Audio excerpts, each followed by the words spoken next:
¿Cuáles son los propósitos que nosotros perseguimos como administradores de empresas, como gerentes de una empresa con la planeación?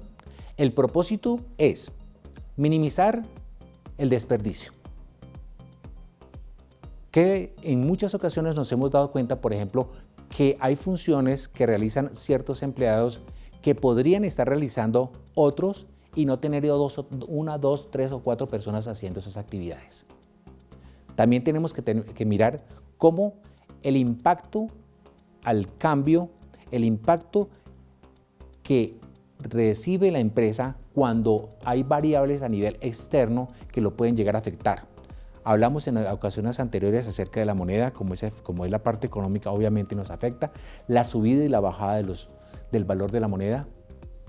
También tenemos que ver los problemas a nivel político que enfrenta un Estado, afectan los planes de la empresa. También tenemos que mirar lo que es la planeación sirve para la dirección que le estamos dando constantemente. Y también definimos a través de la planeación lo que son las variables a través de las cuales nosotros llevamos un control sobre nuestra propia empresa. ¿Qué quiere decir esto? Quiere decir que nuestra empresa va bien o va mal en la medida de que cumpla o no cumpla con los criterios que nosotros establecimos desde un comienzo. Esto es importante porque permite reaccionar ante los diferentes cambios que se presentan constantemente. Y prácticamente es la función que está cumpliendo el administrador de empresas, al estar pendiente de diferentes aspectos que pueden llegar a afectar o no la producción o venta de los productos o la prestación de un servicio en un mercado nacional o internacional.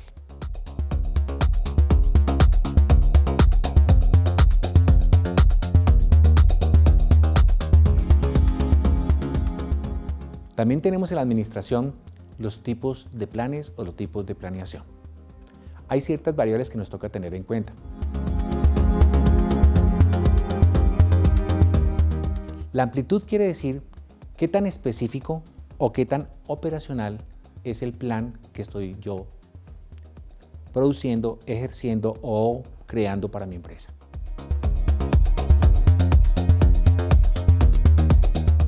¿Por cuánto tiempo queremos que esta planeación surta efecto? ¿La queremos a largo plazo? ¿La queremos a corto plazo? Bien, es una de las variables que también nos vamos a tener en cuenta para nuestra planeación. ¿Este plan que yo estoy haciendo es direccional o específico? Específico quiere decir que la planeación que estoy realizando va a ser para un propósito ya establecido y conocido muy bien por todos. El direccional es una planeación mucho más general en donde se pretenden no tomar tantas especificidades y más adelante veremos un poco de que ambas son muy importantes en la medida de que unas se adaptan para ciertas circunstancias y otras para otras. Hay un plan único. ¿Cuáles son los planes únicos? Aquellos que utilizan las empresas para poder fusionarse. Cuando una empresa compra a otra y de una u otra manera tienen que poseerla, manteniéndose en el mercado, se crean planes que ayudan a esta posesión económica de la otra empresa y de esa manera pues toca hacer diferentes tipos de actividades que únicamente se realizarán en una ocasión. He escuchado y todos nos hemos dado cuenta de fusiones gigantes de empresas de aviación o empresas que se encuentran en un campo de trabajo como son las empresas petroleras. Estos planes tienen una frecuencia única, solamente se presentan una vez y difícilmente se repetirán. También tenemos los planes de frecuencia común o constante. Son aquellos planes que las empresas desarrollan y que se realizan con mucha frecuencia. Podríamos hablar de actividades diarias o semanales. Por ejemplo, cuando una empresa tiene que hacer cierta supervisión de la maquinaria, planes de mantenimiento de maquinaria. Son planes que se tienen que llevar con cierta periodicidad, puede ser semanalmente, de revisión y mantenimiento de ciertos equipos de construcción o de ciertos equipos que son importantes para la empresa. Hablando de los tipos de planes, vamos a hablar de dos específicamente. Los planes estratégicos comparados con los planes operacionales. Los planes estratégicos generalmente se llevan a un nivel más alto en la estructura organizacional de una empresa y toman decisiones que tienen que ver a largo plazo con la misma. Estamos hablando de planeación a 5, 10 años, porque son planeaciones que no tienen que ver mucho con actividades específicas, sino más que todo con la proyección de la empresa hacia el futuro, a cambio de la planeación específica. La planeación específica es más reconocida y mucho mejor manejada por todas las personas en cuanto que habla de contextos mucho más cercanos a ellos y a las funciones que se realizan en una empresa. Podríamos hablar, por ejemplo, de la cantidad de muebles que se tienen que producir en un día, cantidad de sillas, cantidad de mesas que un obrero o un equipo de obreros debe realizar en un día, una semana, un mes o un año. Planes específicos comparados con los planes direccionales.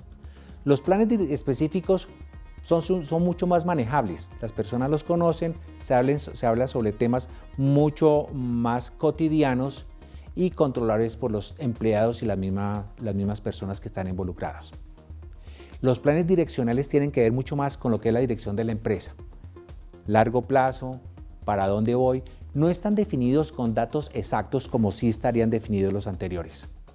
Quiere decir lo siguiente, que cuando nosotros hablamos de planes específicos podríamos hablar de 30 sillas, podríamos hablar de 50 kilómetros, podríamos hablar de datos que nosotros pues, serían mucho más manejables. Estamos acostumbrados a manejarlos y nos dan mucho más seguridad, pero cuando hablamos de planes direccionales hablamos de fechas de largo plazo, puede estar comprendido entre 1 y 5 años, puede estar comprendido entre 1 mes y 8 meses. Y estos planes direccionales tienen sus ventajas en la medida de que su flexibilidad permite que a pesar de las variables que se puedan presentar en el mercado, se cumplan. Mientras que los planes específicos pues siempre tienen cierta rigurosidad.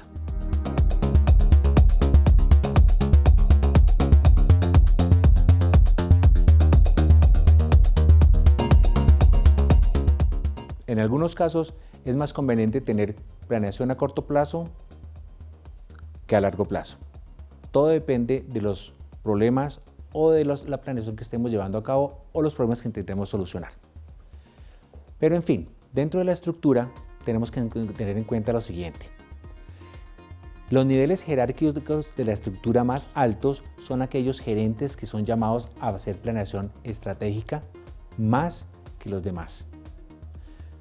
Los mandos medios normalmente pueden tomar planeación estratégica en temas no tan trascendentales y un poquito operacionales, mientras que los gerentes o administradores en la parte inferior, donde está la parte de la labor, toman mayor cantidad de planeaciones a nivel operacional que la que toman cualquier otro dentro de la empresa.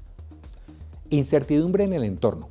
Esta es una de las grandes variables que nosotros tenemos que manejar como administradores de empresa, porque ahí es donde está la pericia del administrador para saber sortear estas dificultades. Entre más grande sea la incertidumbre, nuestros planes tienen que ser más direccionales. ¿Qué quiere decir esto? Que los planes en todo momento tienen que ser flexibles para poder afrontarse a los cambios que se están presentando.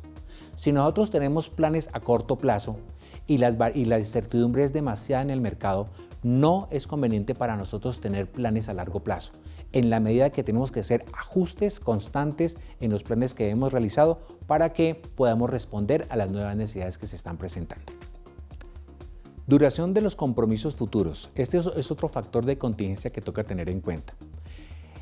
Si la planeación actual que yo tengo está afectando los compromisos futuros de mi empresa, mayor debe ser el lapso de tiempo bajo el cual yo debo planear. ¿Qué quiere decir esto? Que los lapsos de tiempo deben ser correspondiente a los compromisos futuros que yo he adquirido y que si yo hago planeación a corto tiempo para compromisos futuros, voy a tener que hacer un ajuste para poder que sean cumplidos a cabalidad.